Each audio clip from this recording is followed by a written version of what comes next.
Sudden aphasia, or a sudden loss or change in the ability to use and understand language, is actually a sign of a stroke. It's actually one of the main signs of a stroke when someone loses their ability to speak suddenly. So if you are with someone or are experiencing those symptoms, definitely get to a healthcare provider as soon as you can.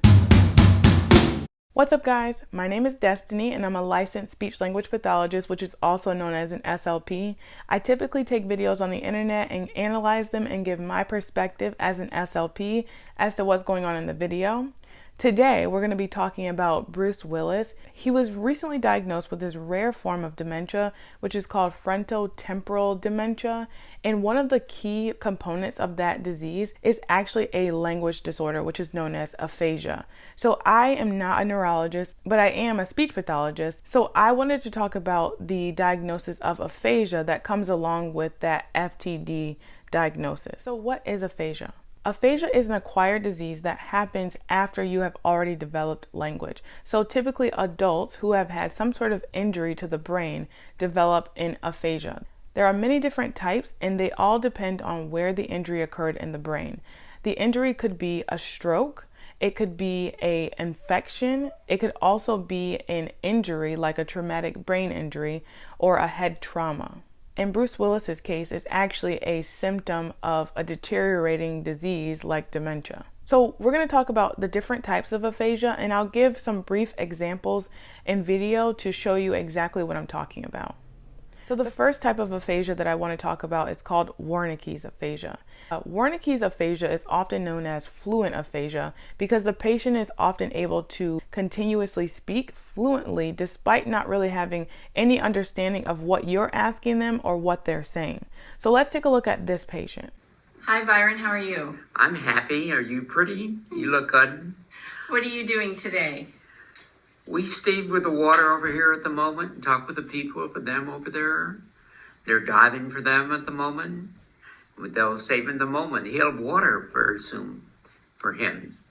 With luck for him. So we're on a cruise and we're about to We get to will Juneau. store it right here and they'll save their hands right there. So as you can see, he's talking just fine. He actually sounds very smooth, very fluent. We don't understand what he's saying. Every once in a while, he throws in a word that kind of relates to what the interviewer is asking him, but for the most part, we don't understand what he's saying. And if we didn't have the context given by the interviewer every once in a while to prompt him, we would completely be lost. So the next type of aphasia that we can talk about is called Broca's aphasia. It's also known as non-fluent aphasia. That's typically because the person does have good comprehension and understands what you're asking them, but they're unable to create nice fluent responses to what you're asking them. And Mike, when was your stroke? I was 7 years ago. Okay. And what did you used to do? Worked on a desk, seven sales and worldwide, and very good. Yeah. Okay. And who are you looking at over there when you turn your head? That's my wife. Okay. And why is she helping you to talk?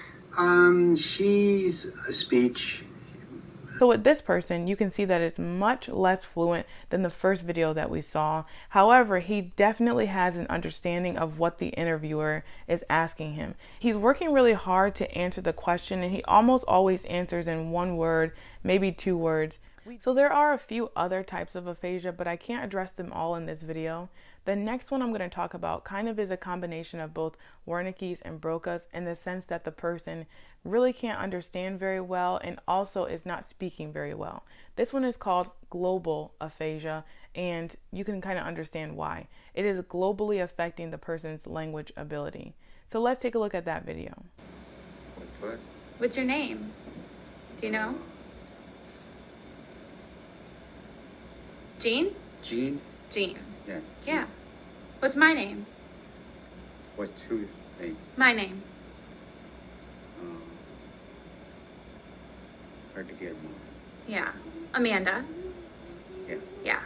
Okay, so this is pretty obvious, right? He's not very verbal, he's not very fluent, and when asked those questions, he really is not able to really understand what she's asking him or give an accurate response. There are a few other types of aphasia that I couldn't get to in this video, but I hope that gives a general understanding of what that diagnosis is and what it might look like. All right, guys, thanks for watching my video.